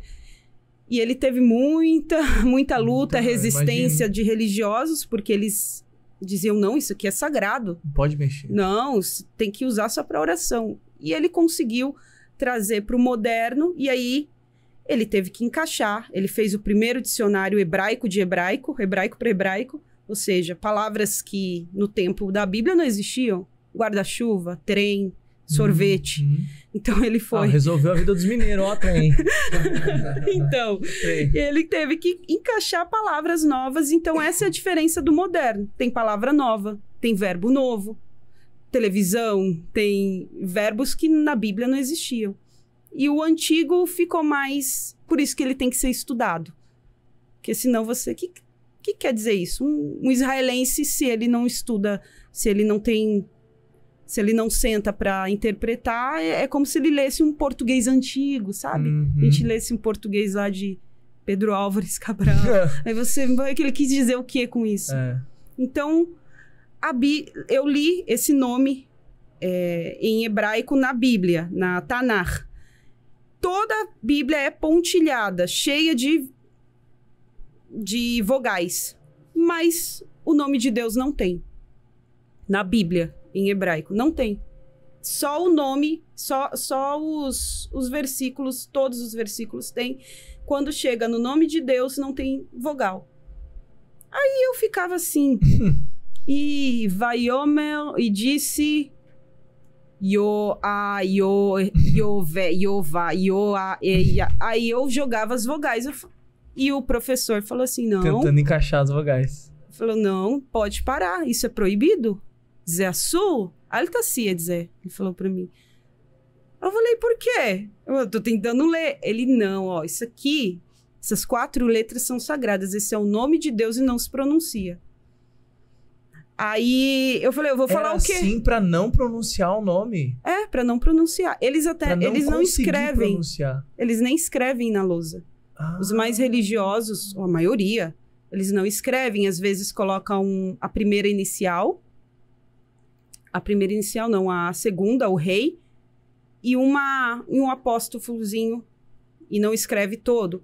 Outros preferem não escrever, porque dizem que é um nome que não pode ser apagado. Você escreve e vai apagar depois? Isso é sagrado. Então, existe um respeito, assim, imenso com o nome de Deus. Tanto é assim que ele deixou de ser falado. De tanto respeito, deixaram de falar. Eu falei assim, tá, mas eu falo o quê? Quando eu leio, eu falo o quê? Não, você fala Adonai, você fala Hashem, que significa o nome. O nome. Parece que ficou oculto, né? O nome. E disse o nome. Eu sou contigo. E disse... É assim que eles oram. Graças a Deus, em hebraico se diz Baruch Hashem. Graças ao nome. E fica essa incógnita. Que nome? Nome. Então eu falei, tá bom, o nome. Mas ele me explicou. Ele falou, olha, o povo de Israel pronunciava essa bênção aqui com o nome de Deus era dada no templo, com os sacerdotes, os Koanim, sacerdotes, eles estendiam a mão e falavam que bendito serás como é em hebraico, a oração, a Birkat Koanim, a bênção sacerdotal, aquela que ora nas igrejas. Uhum. Então, era mencionado o nome de Deus. E quando era mencionado o nome de Deus, quem mencionava tinha que ser no templo, e não era por qualquer um, somente o sumo sacerdote quando dava assim bênção. Como sacrifício. Isso. Então, falar o nome de Deus tinha lugar, hora, e não era qualquer um que falava. Então, o que aconteceu? Com a destruição dos templos, primeiro, segundo, deixou de ser mencionado, deixou de ser falado. E uma forma de proteger, tiraram as vogais. Então você vê as únicas quatro letras da Bíblia, o único nome que não tem vogal em hebraico é o nome de Deus, até hoje. E é uma coisa que é uma incógnita. Os arqueólogos, tem alguns que dão chute. Se chama assim, se chama Yahweh. Eles acreditam que seja esse. Tem um grupo que diz, não, o nome de Deus é Yahweh. Outros dizem, não, é Yah. Então, são várias questões, várias dúvidas. Então, eu, sinceramente, nunca ouvi um judeu pronunciar o nome de Deus. Ele diz Hashem, o nome. E o interessante é que quando a gente vai para o Novo Testamento, eu fico me perguntando, será que Deus não quis esconder a sua face? Não quis esconder esse nome e revelar um novo para esses dias? Porque ele disse, depois ele fala, eu dei um nome que está acima de todo nome. Acima de todo nome. É o nome de Yeshua. Se ele desse um nome antes, esse nome... eu acredito que o Deus, ele revelou a sua forma de ser, ele se revelou de várias formas para várias pessoas. Para Abraão, ele disse, Ani El Shaddai, eu sou o Deus Todo-Poderoso. Shaddai, que até hoje alguns traduzem em hebraico como Shomer Dlatot Israel, que é como se fosse uma sigla, o guardião das portas de Israel. Muitos traduzem assim, né? Os religiosos, não, isso significa isso. Mas será que é isso mesmo? Então, para Moisés, ele disse, eu serei o que eu serei para você. E nos nossos tempos, ele fala que ele é Jesus, que ele é o Salvador, que é o que o povo precisa, que as pessoas precisam de salvação. E então, esse é a grande incógnita sobre qual é o nome de Deus. Em hebraico, exatamente. Por isso, tantos nomes e tantos questionamentos. Então, na verdade, é uma resposta que, basicamente, a gente chega a Jesus. É o que foi revelado. Daquilo que foi revelado pra gente. É o que foi revelado para os nossos dias. É. Então, até hoje existe esse respeito, esse temor com o nome de Deus. Muitos falam Claro que surgem teorias. Os mais religiosos, eles sabem, estão escondendo. Só que não é uma coisa que é mencionada. É incrível. Não é mencionada nas orações. Em qualquer lugar, você pode ir numa sinagoga, você pode ir onde tem só judeu. Aí muitos me falaram que a gente recebe comentário, mensagem. Não te falava porque você é brasileira. Eu falei assim, olha, chegou uma época em Israel que nem sotaque eu tinha. Ninguém acreditava que eu era brasileira. Porque eu estava tão entrosada com o povo e tal, então não... E é uma coisa que é ensinado a todos. O que eu te falei é ensinado a todos os alunos. Não mencionar, nem tentar. Nem tentar por desrespeito. Como é que fala de Deus para as pessoas? Você fala, tem o título, né? O título é Elohim. Elohim é o título Bereshit bara Elohim. No início criou Deus. Então, Deus é o título. Agora, ele tem um nome. Que são 4 letras em hebraico, 4 consoantes. Como que você lê 4 consoantes? Então, realmente é uma incógnita. Tem vários pensamentos diferentes, linhas de pensamentos, porque pegaram as vogais do Adonai, tem a palavra Adonai que é Senhor, e colocaram nas 4 consoantes, Yud, Rei, Vav, Rei, né? Aí pode sair Yehová, pode sair assim, e aí vem alguém e coloca o J, Jeová, né? Então, cada um tem uma teoria. E eu gosto sempre de falar para as pessoas, não importa o que você acredita, ou se você acha que o nome dele é esse ou aquele, ou não sabe o nome, mas que você fale com ele, que você clame a ele. Como a gente falou, né? Você pode até mudar o nome de uma rosa. Nesse país ela se chama isso, nesse país ela se chama aquilo. Para aquele povo, a rosa não é rosa, é outra coisa. Mas a essência dela não muda, o cheiro não muda, é o que é. Então, esse é o nosso Deus. Esse é o nosso Deus. Uau. Essa da rosa eu vou colocar no meu repertório. É verdade. Tá no meu repertório. Agora me diz uma coisa. Você ficou lá durante um bom tempo, você teve todos esses aprendizados. Hoje você está aqui no Brasil. Pretende voltar para Israel para morar lá? Levar o marido. Esposa, levar o marido, toda a família?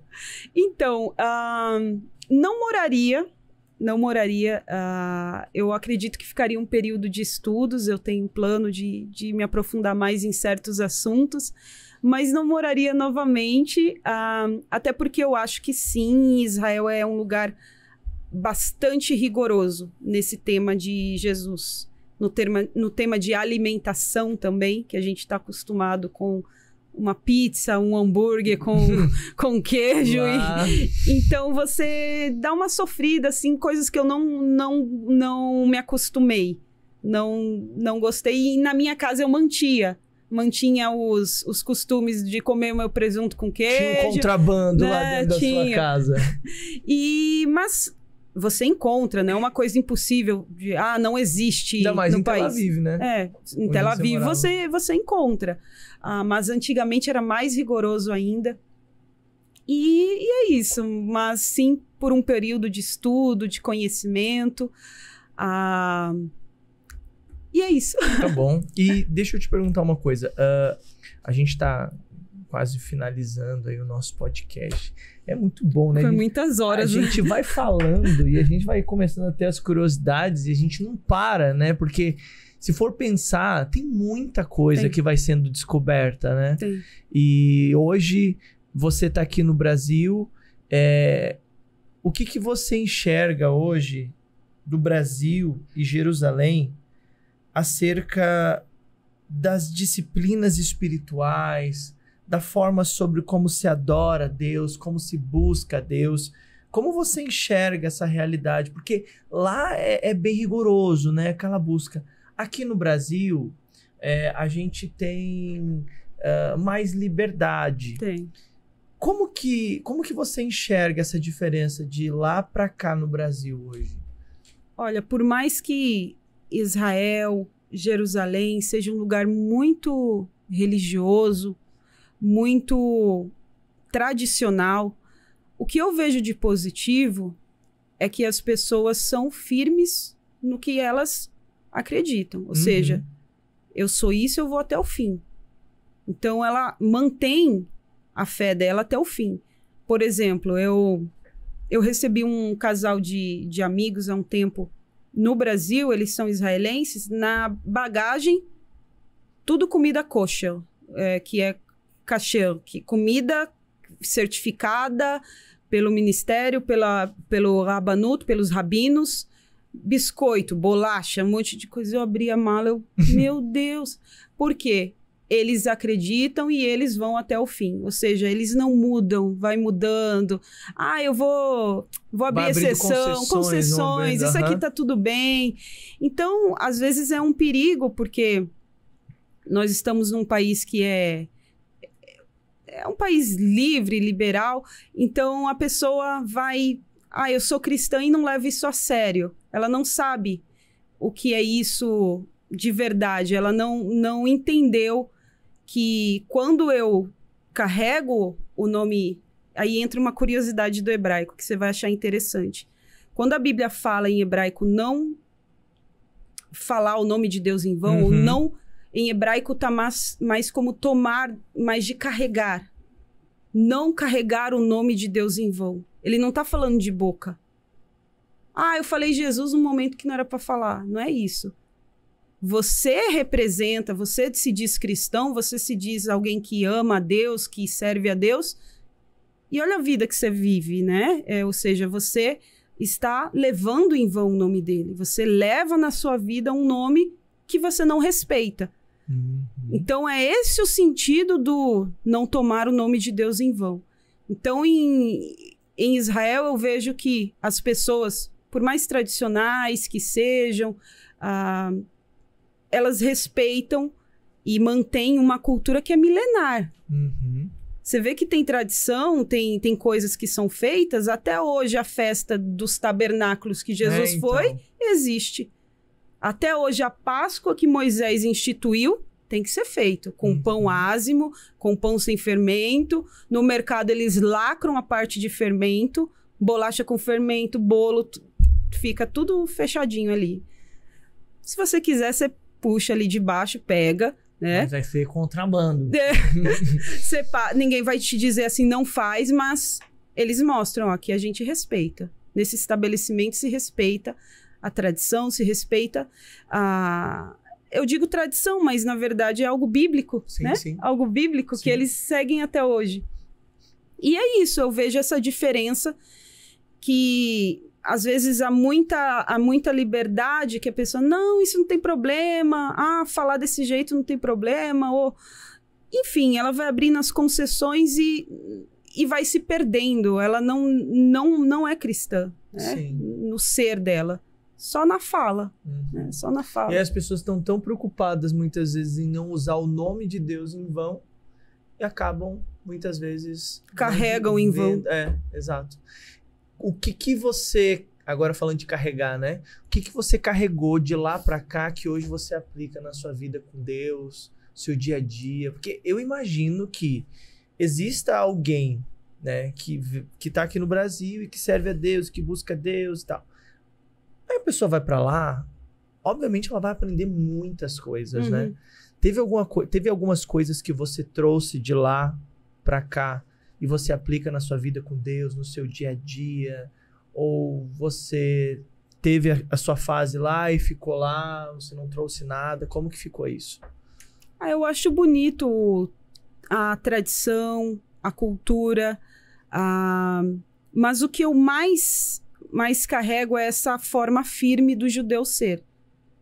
Ele é um povo. Depois eu descobri, interessante, depois um advogado sentou com a gente e foi buscando origem de nome, família, e falou, olha, vocês têm ali uma origem judaica. Acho Sério? que no fundo, todo mundo tem alguma origem judaica ou árabe, alguma coisa tem na família.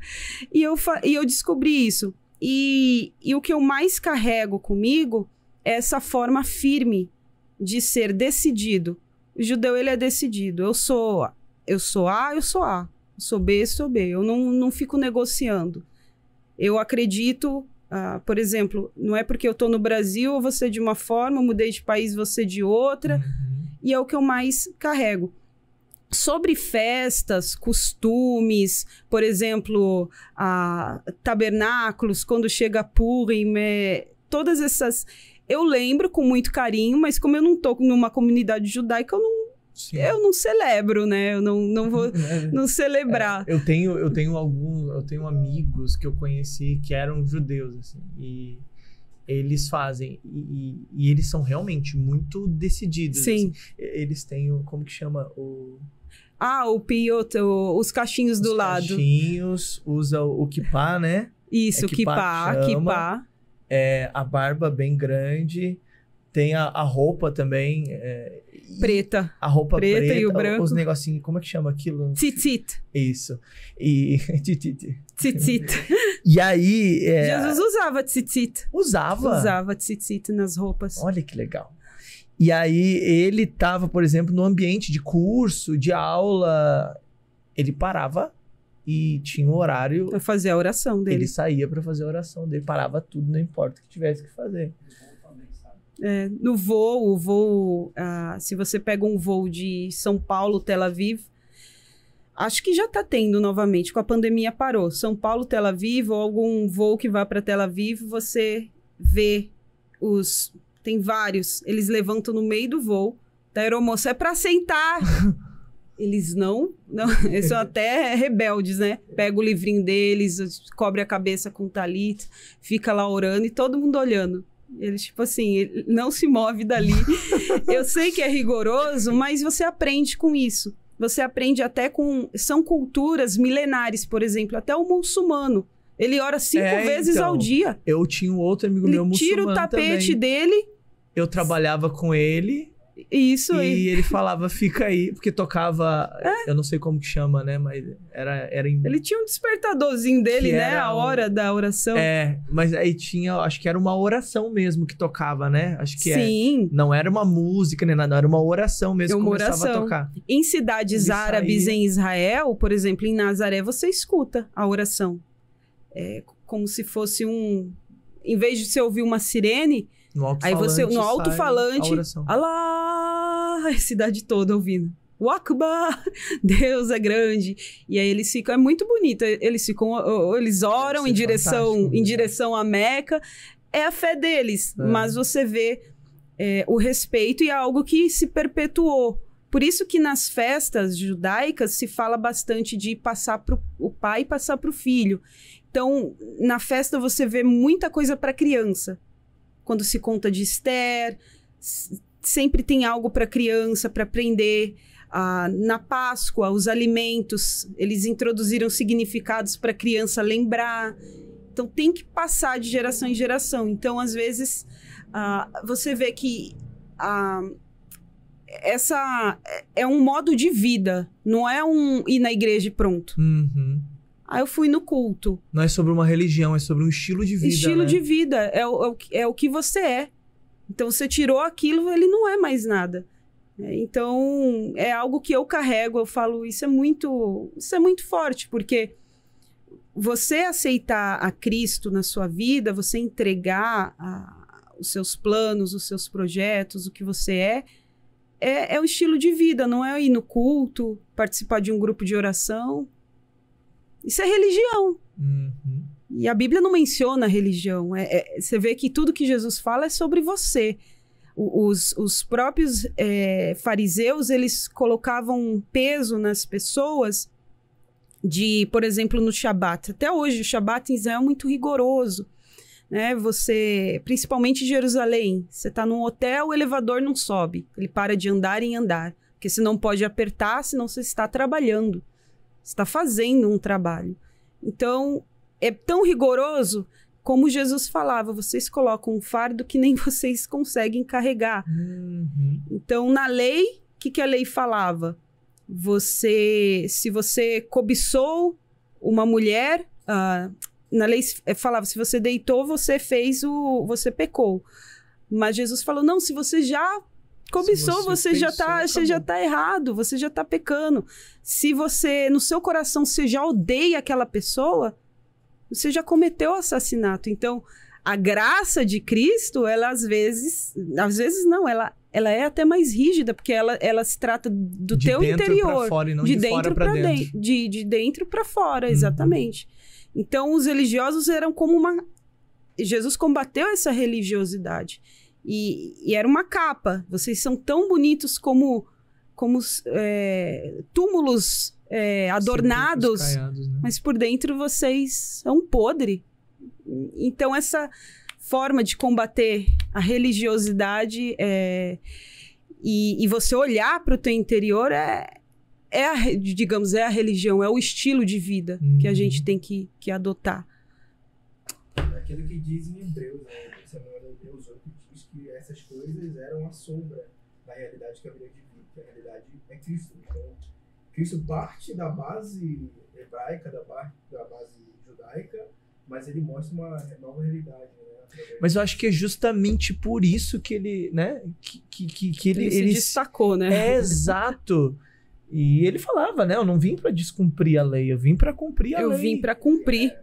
Mas é isso. Ele veio trazer aquilo que Deus queria trazer para esse tempo, né? Porque era disso que a gente precisava para a gente poder conhecer a Deus. E era esse nome que tinha que ser revelado nessa época. Só para mim, assim, falar um detalhe aqui do Shabat. O Shabat que Cristo, ele sempre... os religiosos tentavam sempre pegar ele em alguma falha no sábado. O tempo todo, Você curou, ou seja, você trabalhou, mandou o paralítico carregar o leito. Poxa, se até hoje em Israel apertar um botão de elevador é trabalhar, imagina carregar o leito no Shabat. Então as pessoas pararam, o paralítico, que não era mais paralítico, você está carregando o leito, é Shabat. Quem te mandou fazer isso? Foi um homem ali. E Jesus falava assim, Jesus ia na própria interpretação, porque Moisés não falou isso. Ele ia na interpretação que os fariseus, em hebraico purushim, que é intérpretes de lei, faziam. Ele dizia assim, olha, vocês falaram que na lei de vocês diz que se cair um animal, vocês agem dessa forma, um animal dentro de um buraco, você não tira ele mesmo sendo Shabat? Por que eu não posso salvar alguém que está nas garras do diabo há tantos anos? Por que eu não posso salvar um filho de Abraão? Um animal tem mais importância do que uma pessoa. Então ele não descumpriu o Shabat. Ele não descumpriu. Ele trouxe uma interpretação correta, né? E podia tirar o animal. Podia. Até hoje em Israel, se tem um atentado terrorista no Shabat, os religiosos... eu fico pensando, como é que faz? Vai ter um atentado, a pessoa não pode fazer nada, como é que faz? Não, eles têm a licença, eles podem trabalhar porque eles estão salvando vidas em Shabat, não tem problema. E aí Jesus usava o próprio argumento. O próprio argumento deles. Porque, por exemplo, você vai numa casa religiosa, muito tradicional, igual a pessoa que anda de preto, ela é muito religiosa. Com certeza ela tem as formas ali, é tudo digital. Porque dar a descarga... dar descarga, ligar a luz, nada disso. Então nada toda disso. A tecnologia de Jerusalém, de certa forma, vem a existir por causa disso. Se você entra num hotel, um hotel judaico em Jerusalém, que a maioria, você está num bairro judaico, dentro do quarto tem, você pode ligar ali e deixar já aceso a luz do Shabat, que ela vai ligar quando você entra no ambiente. Então, você deixa ali disponível o elevador. Se você guarda o Shabat, você está lá no 10º andar. Você vai parar no 1, vai parar no 2, vai parar no 3. Estou guardando. Então, Jesus falou assim, gente, o Shabat foi feito para o homem. Não foi o homem feito para o Shabat. Ele se torna refém de um dia. Não foi para isso que ele foi criado. Então, a gente entende mais e mais as falas de Jesus. Estando em Israel, muita coisa não mudou. Muita coisa não mudou. Quanto conhecimento, meus amigos. E tem uma tonelada de perguntas, mas infelizmente o nosso tempo é curto. Vai ficar para a próxima oportunidade. Queremos você de volta. Eu vou preparar perguntas mais profundas ainda numa próxima oportunidade. Mas foi muito bom ter você aqui, Sara. Obrigado também por trazer. Tá lá o esposo dela. Como é o nome do seu esposo? Vilian. Vilian. Muito obrigado, meu amigo, por trazer a Sara aqui pra gente e nos permitir ter todo esse conhecimento em Jerusalém, né? Estivemos em Israel, estivemos aqui em todos esses lugares e é maravilhoso. Eu cresci muito, eu aprendi muito aqui e tenho certeza que todo mundo aí de casa também, tá? A gente tem uma pergunta que a gente faz para todos os nossos convidados antes da gente encerrar o nosso podcast, que é uma pergunta que sai do coração, algo que queima no seu coração, algo que Deus tem falado através de você, que é: qual é a mensagem que a Sara quer deixar para o mundo, para as pessoas inteiras? Então, olhando para essa câmera aqui, fica à vontade, deixe sua mensagem.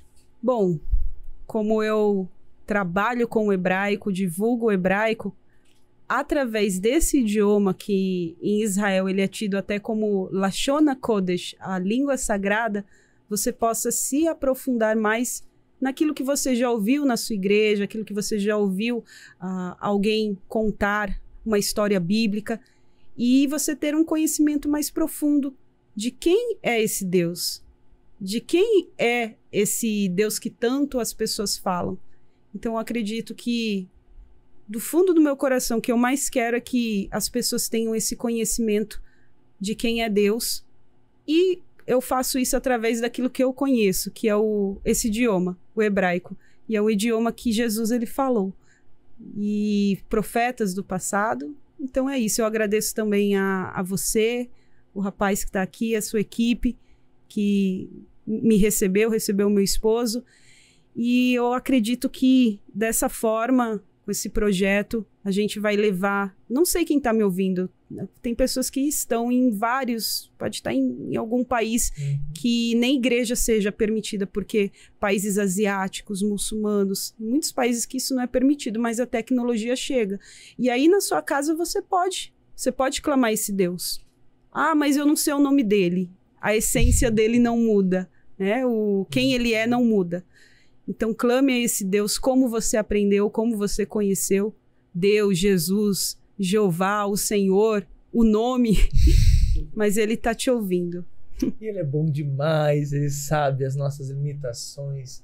Ele conhece o quanto a gente é limitado.